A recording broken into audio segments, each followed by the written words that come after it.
새로워지는 것은 아니에요. 마음이 새로워져야 시간도 여러분 새로워지기 마련입니다. 작고한 시인 신동엽은 새 아침은 이라는 시에서 이렇게 노래했습니다. 새 아침은 산 너머에서도 달녘에서도 보지 않았다. 금가루 흩뿌리는 새 아침은 우리들의 대화, 우리의 눈빛 속에서 열렸다. 이렇게 했어요. 시인은 새 아침은 영혼으로 가는 수도자의 눈빛 속에서 열렸다. 이렇게 노래하고 있습니다. 오늘이라는 시간이 하나님의 선물이라는 것을 알아챈 사람, 내가 영혼의 잇대서 살고 있는 사람은 이미 영적으로 눈을 뜨고 새 아침을 맞는 거예요. 올 한 해 사랑하는 성도들에게 이런 새 아침이 열려지기를 주님의 이름으로 축복합니다. 옛날 어느 수도원에 이제 어느 날부터 사람들이 발걸음이 뜸하기 시작한 거예요. 예전엔 다 수도원이 있었잖아요. 썰렁해졌어요. 그러니까 깊이 고민하던 수도원 원장이 기도를 많이 하는 지혜자를 찾아가서 상담을 받았습니다. 상담하니까 이렇게 일러주는 거예요. 그 수도원이 이렇게 다운된 것은, 침체한 것은 수도원 사람들이 큰 죄를 짓고 있기 때문입니다. 근데 그 소리를 듣고 원장이 깜짝 놀랐어요. 우리는요, 세상도 떠나고 가정도 떠나서 오직 수도에만, 기도에만 전념하고 있습니다. 근데 무슨 죄를 지었단 말입니까? 그러니까 그 지혜자가 이렇게 대답해요. 지금 그 수도원에는 예수 그리스도께서 변장한 모습으로 가 있습니다. 그런데도 그곳에 있는 사람들은 아무도 그분을 알아채지 못하고 마땅히 존경하지 못하고 있습니다. 바로 그 죄 때문에 수도원이 침체하고 있는 것입니다. 수도원 원장이 그 말을 듣고 충격을 받았어요. 수도원에 돌아와서 그 말을 모든 사람들에게 전했습니다. 그때부터요, 수도원의 분위기가 달라지기 시작했어요. 왜? 서로 대하는 태도가 달라진 거예요. 어쩌면 저 사람이 변장한 예수님인지 몰라. 아니야, 저 사람인지 몰라. 그러면서 그들 사이에 서로 비난하는 소리가 싹 사라졌습니다. 누구를 대하든지 그때부터 서로 사랑하고 존경하는 모습으로 대하기 시작했어요. 그 소문이 순식간에 퍼졌습니다. 얼마 가지 않아서 그 수도원은 다시 기쁨과 감격이 넘치는 사랑의 공동체로 활기를 되찾기 시작했습니다. 우리가 진짜 눈이 떠져야 합니다. 2023년 정말 주님 몸된 교회들이 서로 눈 뜨지 못하고 서로 비난하고 또 사람들이 보기에 하나님의 자녀처럼 지도자처럼 살지 않는 모습을 너무나 많이 보여줬어요. 사랑하는 성도 여러분, 우리가 복되게 살려면 우리가 특별하게 살아야 하는 것이 아니에요. 행복과 성공은 언제나 아주 평범한 교훈을 실천하는 데 있습니다. 문제는 그것이 중요하다는 것을 어떻게 깨닫느냐는 거죠. 요한복음 9장 오늘 읽으신 말씀 보면 소경된 사람이 나와요. 근데 소경된 사람이 2번 눈을 뜨는 그런 기적을 경험합니다. 한 번은 9장 첫 부분에 육신의 눈을 뜬 거예요. 두 번째는 9장 마지막 부분에 영적인 눈을 떠서 예수님 믿게 된 거예요. 자, 육신의 눈을 뜬 것과 영적인 눈이 띄어서 예수님을 보고 예수님 믿게 된 거, 어느 것이 더 놀라운 일일까요? 아무래도요, 육신의 눈이 뜨인 것이 더 놀라운 겁니다. 근데 한번 생각해 보세요. 육신의 눈을 뜬 것이 분명히 기적이죠. 놀라운 일이에요. 앞을 보지 못하는 시각 장애인의 입장에서 보면은 이거는 정말 축복이고 기적입니다. 근데요, 그가 육신의 눈을 뜨고 산 세월이 몇 년이겠습니까? 기껏해야 그가 앞으로 얼마나 살지를 우리는 모르지만은 몇십 년의 축복일 수 있어요. 그리고 육신의 눈을 떴다고 이후의 삶이 무조건 행복해지는 것이냐? 아닙니다. 우리는요, 다 지금 보고 있어요. 좀 못 봐도 제가 이렇게 흐리게 봐도 볼 수 있어요. 근데 눈을 뜨고 사니까 행복에 겨워 살아요? 그렇지 않잖아요. 그 사람도 눈을 뜬 감격과 행복을 얼마간 누렸어요. 누렸지만은 많은 인생의 문제를 겪어야 했을 거예요. 근데 그가 예수님을 믿어서 받은 축복은 무엇입니까? 영의 눈이 띄어서 영생을 얻게 된 거예요. 그는 지금 천국에 있습니다. 눈을 뜨고 이 땅에서 몇십 년 사는 것과 천국에서 영원히 사는 것 비교가 안 되죠. 예수님 믿는 것이 육신의 눈을 뜨는 것보다 더 놀라운 기적이고 사랑하는 여러분 축복입니다. 우리가 다 예수 믿고 눈을 떴어요. 영적인 눈을 뜬 거예요. 그러나 영적인 눈을 뜨는 이 축복을 누구나 누리는 것은 아닙니다. 소경만이 이 축복을 받아요. 앞을 못 보니까 답답합니다. 그래서 간절함으로 예수님께 구해요. 주여, 나의 눈을 열어 보게 해 주옵소서. 구할 때 눈을 떴어요. 우리가 다 영적으로 다 소경이지 않았습니까? 육신의 소경만 소경인가요? 우리 눈에 사람도 건물도 산도 나무도 다 보입니다. 근데 정작 중요한 것은 보지 못하고 살지 않았습니까? 하나님 나라, 사명, 내가 사랑해야 될 사람, 천사들과 악한 영의 존재, 어느 하나 중요하지 않은 것이 없어요.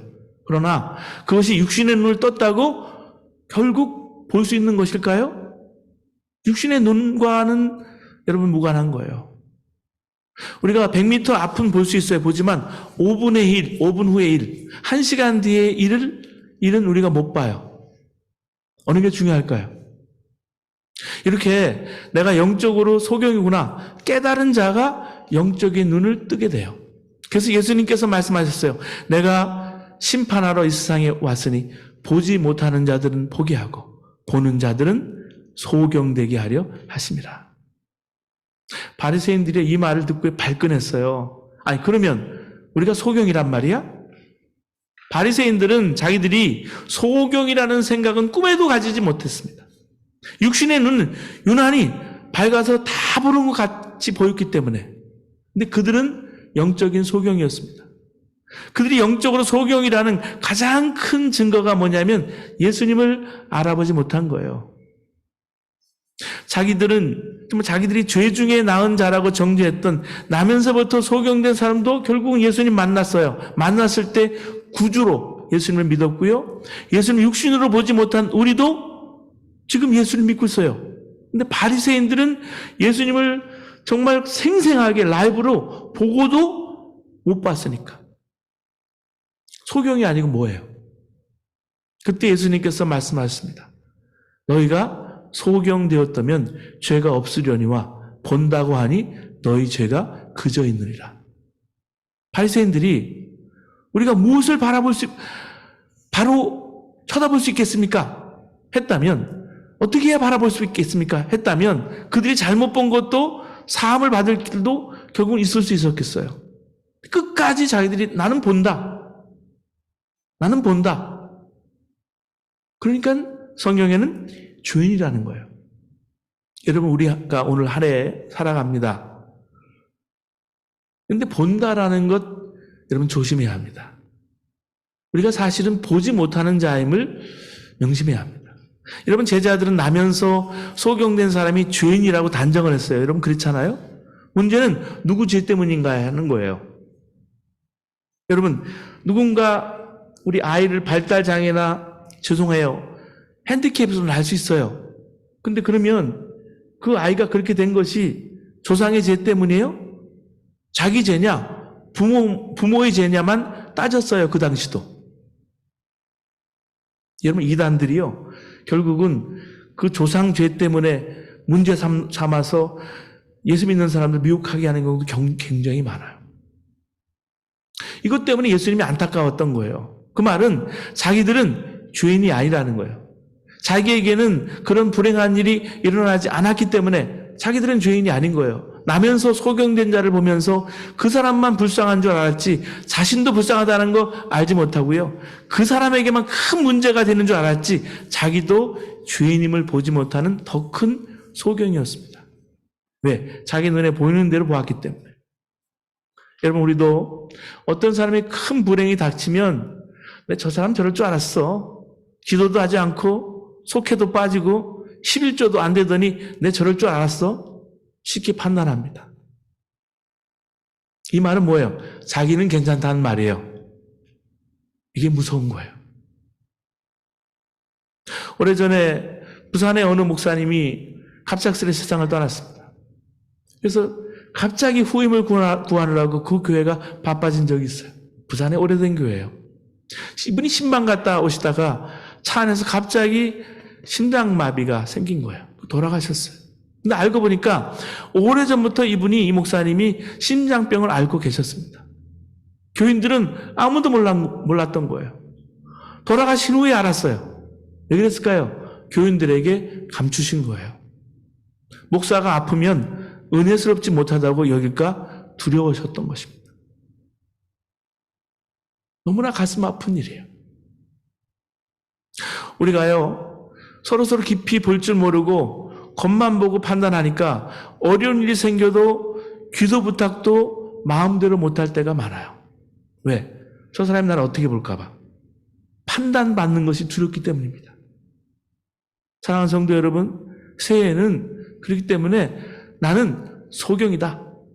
그렇게 여기고 살아야 합니다. 보는 것 속단하지 말아야 합니다. 주여, 나의 눈을 열어서 2023년 보게 해주세요. 그렇게 기도하시기 바랍니다. 우리가 보는 것이요, 믿을만 합니까? 절대 아니잖아요. 내가 그렇게 죄인일까? 어쩌면 살인자보다 더 무서운 자일 수가 있습니다. 실제로 사람을 죽인 살인자는 자기가 그 사실을 알아요. 범죄로 판단이 됐고요.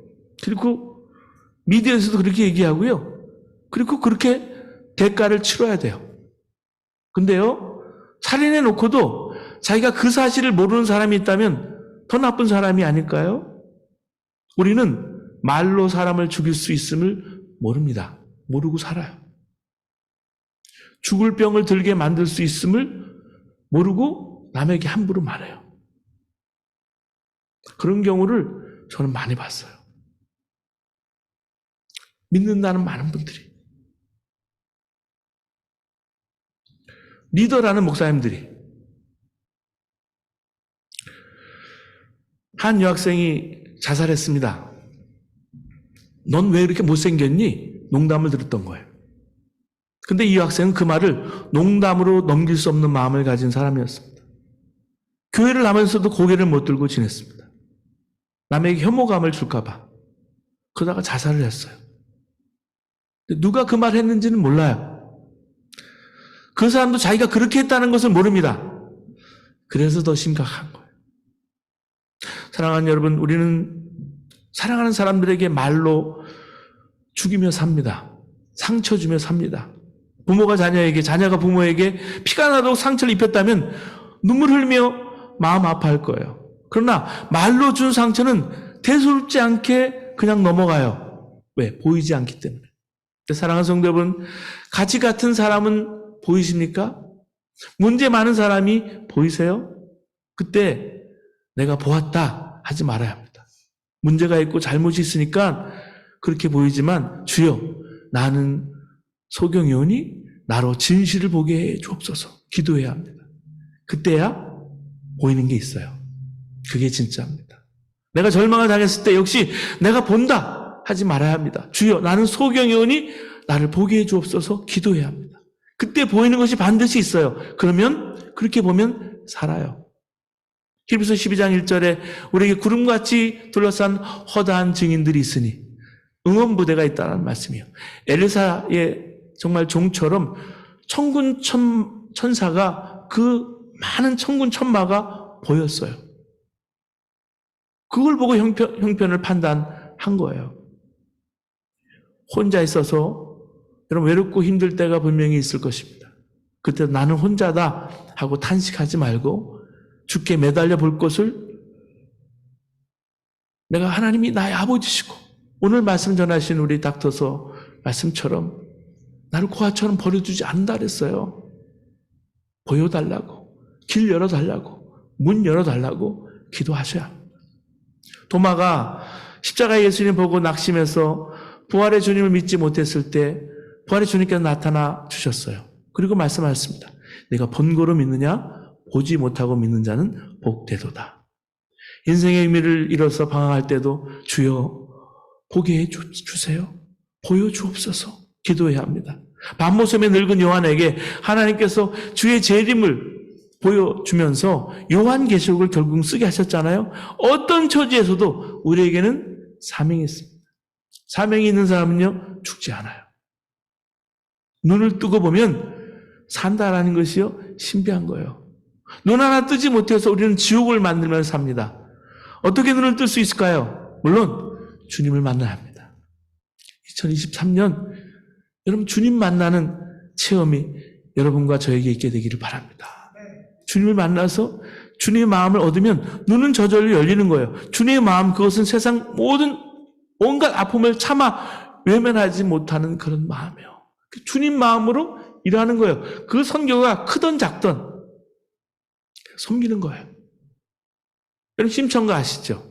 심청이가 아버지 눈을 뜨게 해줄 공양미 300석을 받기로 하고 뱃사람에게 팔려갑니다. 그래서 인신제물로 바쳐진 것이 인당수라는 것입니다. 사람들은 여기가 황해도 장산곳 바다 어디쯤이라고 얘기하는 사람도 있는데 확인할 길은 없어요. 근데 시선을 끄는 것은 인당수라는 말이에요. 인당이라는 말은 한자로 양미간 사이를 일컫는 말입니다. 근데 예로부터 사람들은 제3의 눈이 미간에 있다 그랬어요. 신맹인이 뜨는 이야기가 이 인당수의 지명이 연결되는 게 바로 여기 포인트예요. 아버지의 눈이 떠지기를 소망하면서 심청이가 뛰어든 그 인당수는 영적인 세계가 열리는 지점이었습니다. 하늘의 옥황상자도 차마 죽게 할 수 없어서 남의 용왕을 시켜서 여러분 심청이를 구하잖아요. 이 이야기는 심청이가 3년을 그곳을 지낸 후에 영꽃에 실려서 인간세계로 나와서 황후가 되었다는 그런 옛날 이야기예요. 아버지를 찾기 위해서 배설한 잔치자리에서 딸과 만난 심학구가 그때 눈이 열립니다. 이 장면에서요, 판소리도 그렇고요, 정말 극적이에요. 눈이 열리는 거예요. 눈뜸으로 인해서 정말 다른 사람들, 눈먼 이들의 눈도 같이 번개처럼 같이 띄어져요. 그 눈뜸의 시작이 바로 깊이를 알 수 없는 인당수였습니다. 아버지의 한을 풀어드리고 싶어서 자기를 희생한 그 자리가 제3의 눈이 열리는 지점이었습니다. 그런 의미에서 골고다 언덕에서 세워진 예수 그리스도의 십자가, 그 십자가야말로 저는 인당수라고 봐요. 주님은 우리의 눈을 열어주시려고 스스로 십자가를 지셨습니다. 십자가 아래 서 있는 백부장이 그렇게 말합니다. 이 사람은 정말 하나님의 아들이었구나 고백했습니다. 왜? 눈이 열린 거예요. 사랑하는 여러분, 2023년 한 해 내 힘으로 내가 본다, 내 눈이 밝다 하면 반드시 실패하고 맙니다. 기도 중에 보아야 합니다. 말씀 중에 보아야 합니다. 여호수아 3장 3절에 백성에게 명하여 가로되 너희는 내 일사람 제사장들이 너희 하나님 여호와의 언약궤 매는 것을 보거든 너희 곳을 떠나 그 뒤를 쫓으라. 그러나 너희와 그 사이 상거가 2000규빗쯤 되게 하고 그것에 가까이 하지는 말라. 그리하면 너희 행할 길을 알리니 너희가 이전에 이 길을 지나가지 못하였으리라. 새해는요, 한 번도 안 가본 길을 갑니다. 두 번이 없는 인생을 삽니다. 두려운 길을 갑니다. 그러나 내 눈을 의지하지 않고 말씀을 앞세고 기도하며 가면 길이 보입니다. 주여, 길을 열어주소서 기도하시기 바랍니다. 그러려면 한 치 앞도 못 보는 사람들의 마음, 그 심정을 가져야 해요. 주여, 내 눈을 열어주옵소서. 바로 그 순간 하나님의 절대 하나님을 의지하는 마음을 가지게 될 때 하나님께서 우리의 길을 열어주시고 문을 열어주시는 귀한 축복이 새해를 맞는 여러분과 저에게 있게 되기를 주님의 이름으로 축원합니다. 기도하시겠습니다.